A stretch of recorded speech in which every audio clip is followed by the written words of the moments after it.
Good morning, everybody. How are you? Ricky here with Apple Valley Farm. Thank you for being here. It is early in the morning, that's why I'm drinking my coffee. And it is a beautiful day outside today. Yesterday was such a dreary old rainy, gloomy day, and then today is just beautiful. The sun's out and it's just gorgeous. Anyway, today we are striping our cornhole board tops. I don't know if you know what that means, but you will in a minute. We're just gonna put stripes on our cornhole board tops, and we're gonna tape that off and we're gonna paint it. And it's not a really complicated process, but I'm gonna show you how we do it, and maybe that'll help you whenever you have to do something like this. Today we're gonna do 2 colors. So that means the process itself doesn't take a long time, but because we're gonna have to wait for some drying, this process, just FYI, can take a few hours with the drying in between and stuff like that. But today we're gonna do 2 colors, and since we hand paint all of our cornhole boards, we're also hand painting the stripes on here too. A lot of people use decals or stencils or something along those lines. We don't. We do hand paint everything. So everything you see once we get on these cornhole board tops, everything you see is hand painted, including obviously the stripes that we're gonna do today. So with that, let's do it. Here we go. Okay, so this is obviously our cornhole board top.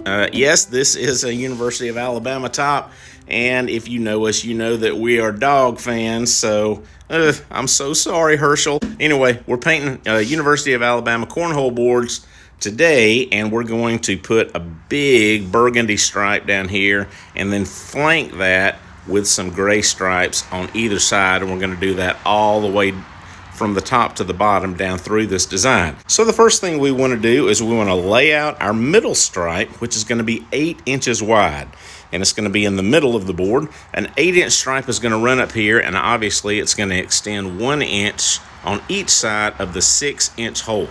Now we're going to run our tape all the way down, but obviously we're going to stop the stripe here, but we're not going to make it straight. We're going to come back in with a brush, and we're going to follow the contours of the design there.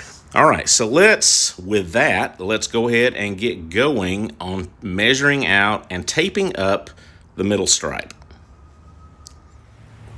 Okay, so since our stripe is going to be 8 inches wide, and since this is 24 inches wide, then actually we can mark off 8 inches and 16 inches, and then that 8 inches here in the middle of the board would be the middle. However, if you don't want to do that, then you can always find the middle of the board here at 12 inches and come out 4 inches on either side, and you get the same result. And we're just going to go all the way up the board here, doing that in little intervals so that we can make sure we get our tape straight and true as we mark off the stripe.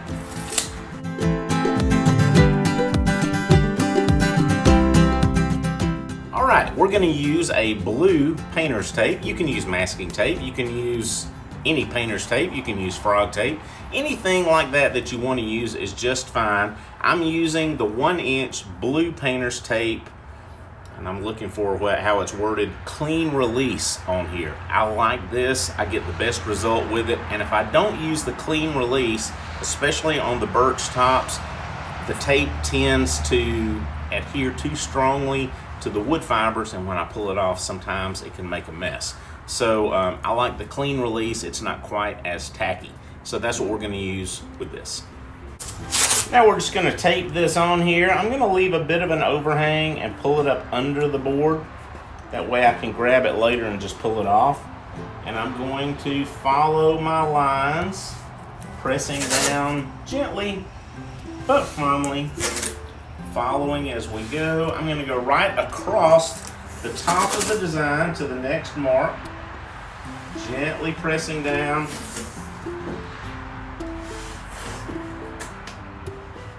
And then wrap that under. And we'll do the next line.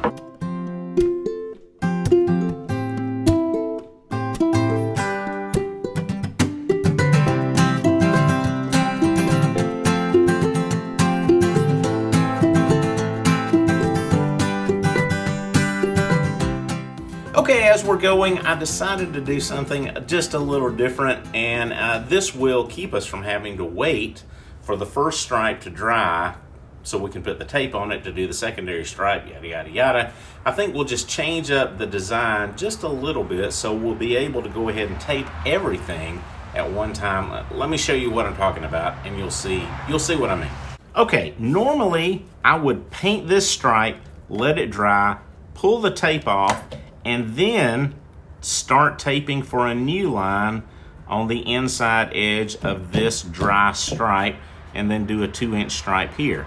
I think what I'll do though is I'll use this 1-inch tape as kind of a design element, and we'll leave a 1-inch natural stripe here in between this stripe and a 2-inch secondary stripe over here, which will be silver.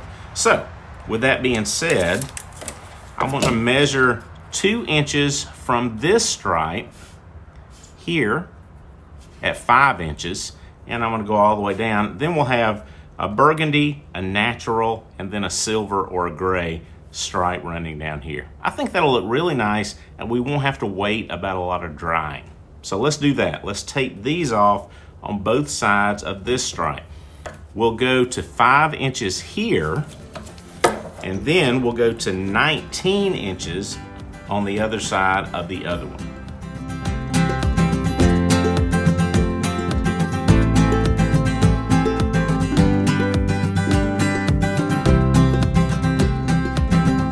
Okay, I don't think you can see on the camera, but I have marked tiny little light hash marks about 1 inch away from this design to help lead me around it. And I'm going to use the paintbrush to establish that line. That way when I come back with the roller, I'll just roll up to my hand painted line.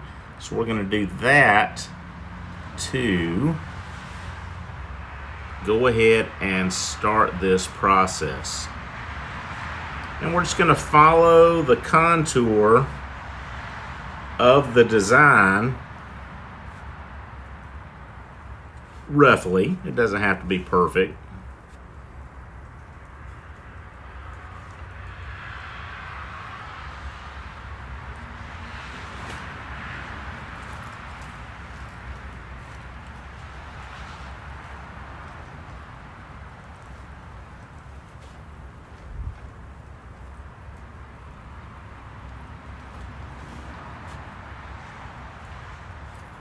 There.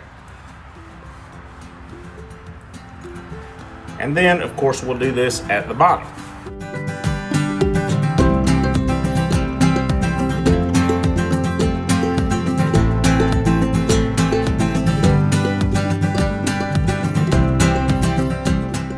Okay, now we're ready to roll. Now, I think I've mentioned this before, but I think it bears repeating.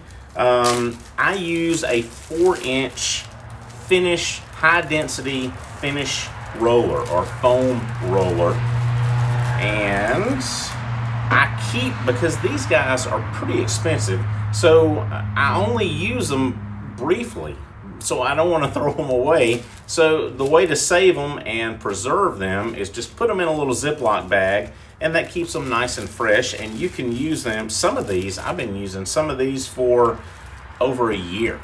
And I just periodically come back to them, pull them out of the Ziploc bag, and they're fresh. They're still, I mean, I can roll with this now with the paint that was still on it. It's ready to go. So anyway, just use a Ziploc bag, because these things are about $8, $9, $10 for a pack of 5. So you want to make them last as long as possible. Now we're ready to roll. Here we go.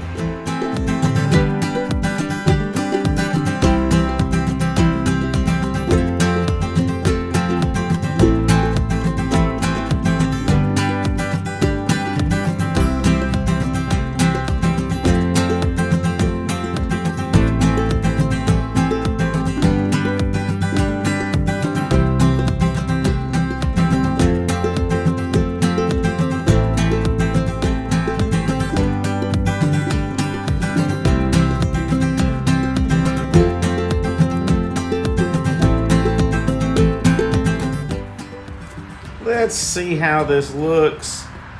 Oh, I like the look of that. I like it.